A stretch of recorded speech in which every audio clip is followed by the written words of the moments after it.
Same as knee, do we things know? stand.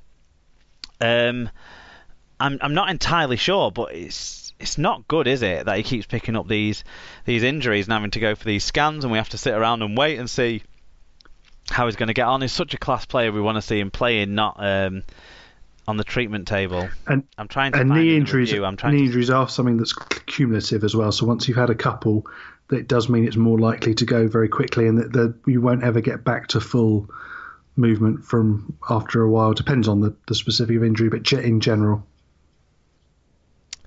Yeah, I can't find the precise details on that here. Okay, moving into Sunday's games. One of the near upsets came at Doncaster, where it finished Doncaster 16, Featherstone 26, but the Dons led this one for much of the way. One of the games that was convincingly decided was Leigh 40, London 0. That's surprising that they held London to 0 as well.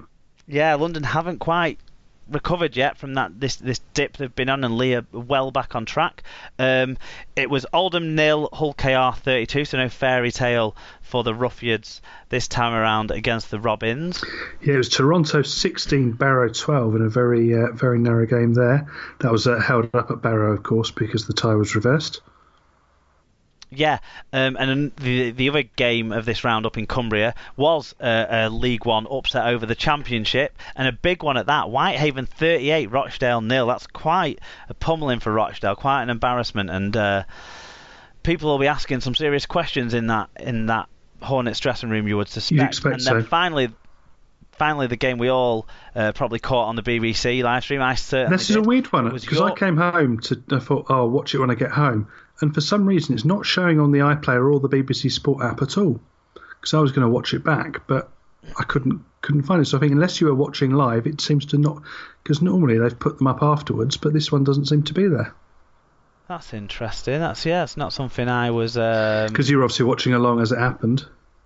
Yeah, exactly. But it was York 22, Catalan 34. So a spirited effort by the York City Knights. A great crowd, over 3,000 were on for this free-to-air live-streamed game. John Hamilton got in touch first of all, Tim. Yeah, he said that, love that. Mighty performance from York, who only ran out of gas in the last 10. Some big hit-ups and strong defence from the middles, along with some nice creative play off the back. Only really lacking a bit of execution and polish. Les Drax seem to be rudderless, as well as not liking each other much. Well, can you blame them? They've got to listen to Steve McNamara every week. Would you like each other? Well, did you see on Twitter there was someone did a little picture that was a Mac. It was Nigel Coates. Nigel Coates, yeah. Good friend of mine. So it is very funny. Sarah said, conceding a try on the stroke of half-time was a bitter blow for York, and sadly it was that score that was pretty much the difference. Good match and a great crowd. What is the future for Les Cats? Sounds like the name of the nightclub owner, doesn't it? Les Cats. Finally, on the feedback, Malcolm Matias said, first, top respect to York, well-run club going forward. Cats karma, at times no ex-Wigan players on the park. Take note, Steves. Better still, give the bolt gun guys some target practice. Yeah, I mean, it's only fair to York to touch on this a little bit, because when they went down quite early in the game, sort of thought it could stretch out, but they didn't. They came back and they won it. Well, they got the tries, winning collisions and running good lines down the middle of the pitch, where you'd think the League One semi-pro side would be, well behind, especially because most of the higher level experience, kids who'd come through, some of the higher level academies and played in Super League in the last handful of years, were in the backs, because you had Jude Massive on one wing, who's played in Super League for Wakefield only a couple of seasons ago, Ash Robson on the left wing, who was a rising star at Castleford a couple of years back, and Kieran Moss, who's not played Super League but is a very talented kid at fullback, who's on the books of Hull KR still, isn't he? I think. I think he's alone. Yeah. Yeah, and Ben Cockayne was in the halves there as well. So Butler Fleming, who's played in the Championship, was in the centres. But no, it was the forwards that were really impressive for York in this one. Batchelor looks a talented player. I can see why there's some Super League. I've seen him a couple of times. He's quite a unit. Yeah. So credit to York. For Catalan, it doesn't really tell us much about what's going to come from them. They did what they were expected to do, which was win at a League One side, but they certainly were not imposing or impressive or enjoyable to watch or any of the things that they need to be to get things going for the Dragons. Yeah, I'm hopeful to be able to watch this one at some point if the BBC put it back up. One thing to touch on, the draw for the next round will take place on the Chris Evans BBC Radio 2 breakfast show on Wednesday, which is a nice bit of national exposure for the draw. Yeah, I think so. Josh Charnley and Jamie Jones Buchanan will be sat in observing that. So there's some Super League guys get to raise their profile as well. So I think that's all good for the game. So I think it's about 8:10 it's meant to be happening on Wednesday morning. If you've listened to this show by then listen to that live. Otherwise, I'm sure you'll find it on the BBC and Rugby League websites and everywhere else on Twitter and all that. Who your team's facing? As all the Super League sides survive into the next round. Where the big hitters join too. And just the one League One representative in Whitehaven. Yep. Okay, Championship. There was one fixture this weekend, and it was a catch-up from round 9. Dewsbury 18, Halifax 46. Big win for the Facts there. In League One, there was 2 games. These were round 2 catch-ups. Newcastle 14, Keighley 34, and Workington 20, North Wales 12. So spirited effort from North Wales with the new coach on board. Yeah, and another home win for Workington. In the Women's Super League, it was York 0, Castleford 62. In Castleford's first game, the impressive players from the read-up I've seen on this, which I've lost now off my tablet, was the loose forward for Cass, the goal-kicking loose forward. She seemed to have a good go, but I can't get her name up to name check her because my app's not working properly. Bear with me 1 second.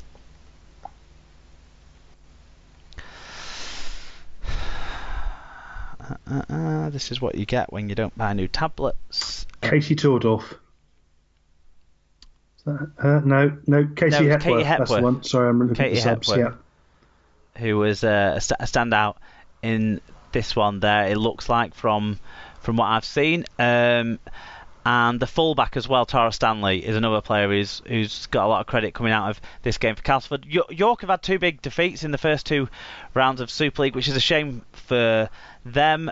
Maybe being the smallest club kind of in the competition is showing a little bit there. So hopefully they can draw on some more talent and looking at have a stronger season. And this is pure speculation, but looking at the squad numbers for York, I think they might be having a few injuries. Just looking at that, so it might be that they're missing a couple throughout there. Although they do have the excellent number 7, Mary Tiplady.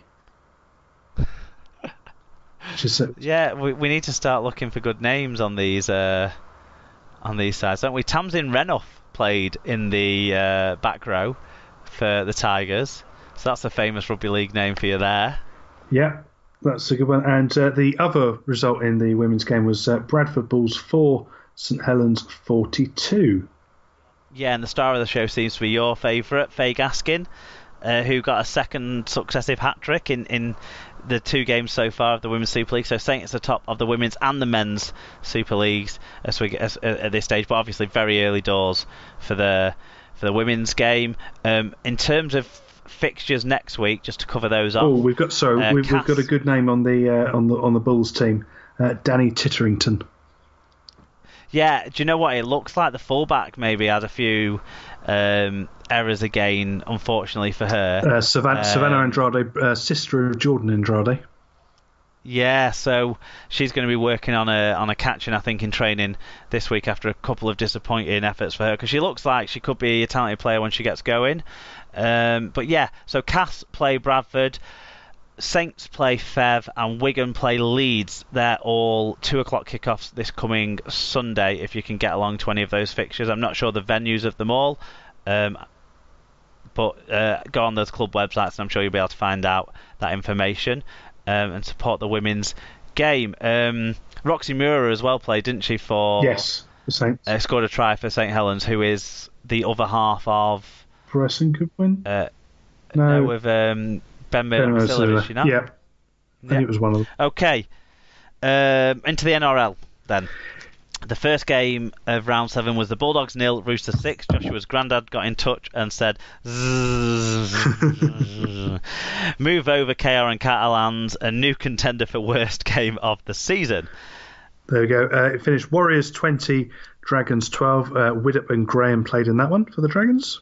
But Anthony Gellin got his first try in the NRL for the Warriors. Man of the people. Broncos 20, Storm 34. It was Rabbitohs 42, Raiders 22. So despite Elliot Whitehead grabbing 2 tries for the Raiders, that wasn't enough for them. Tom Burgess had 153 metres. Sam Burgess had 6 tackles and 189 metres, although picked up and on report he's going to have a bit of a couple of games off, I think. George played 2, but... What do you expect?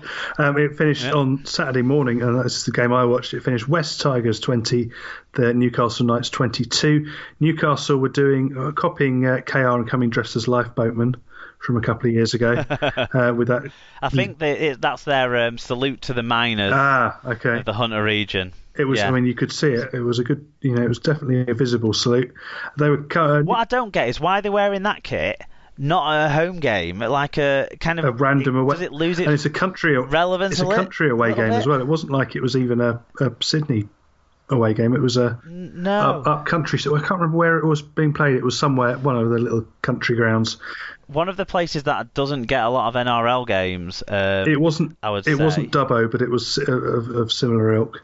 So they were comfortably ahead at half-time. Wests then fought back, but still managed to decline right at the end. They had a couple of good chances. Tamworth, there we go.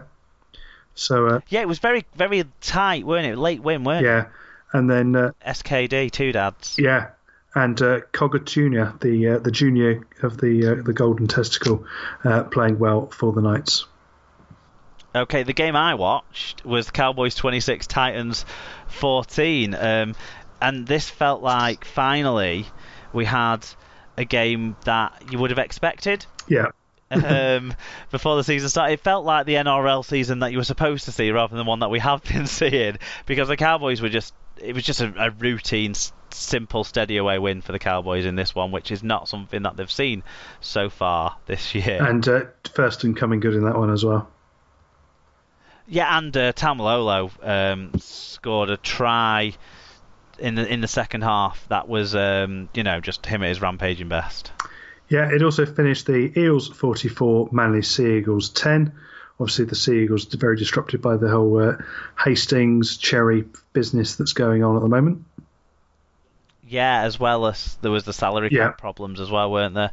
So rough off the pitch stuff for the Sea Eagles. And the last game of the round, another exciting one. The Sharks 10, Panthers 6 in that one. It all means the Dragons stay top, although the Warriors join them on points, and they've risen to second, with the Panthers dropping to third and West Tigers making up the top 4. Storm, Rabbitohs, Roosters and Knights, they make up the top 8. The Eels, who are on the bottom of the table, they at least have their first win of the campaign with that big win over the Manly Sea Eagles. So everyone's off the board now in the NRL, and we're now going to look forward to next week in Rugby League with our previews and predictions. There we go.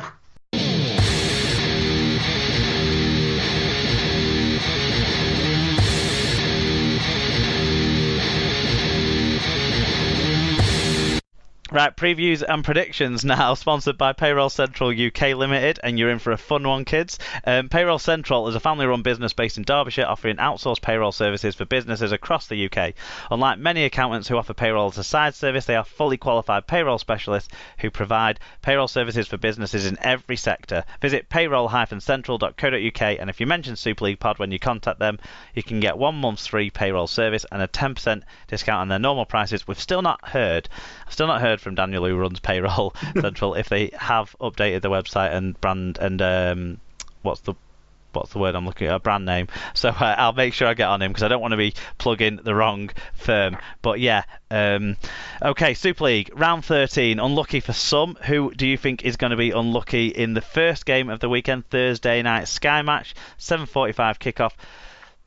Resurgent Salford against top of the table St Helens. I've got Saints having far too much for Salford on this one. Just the speed and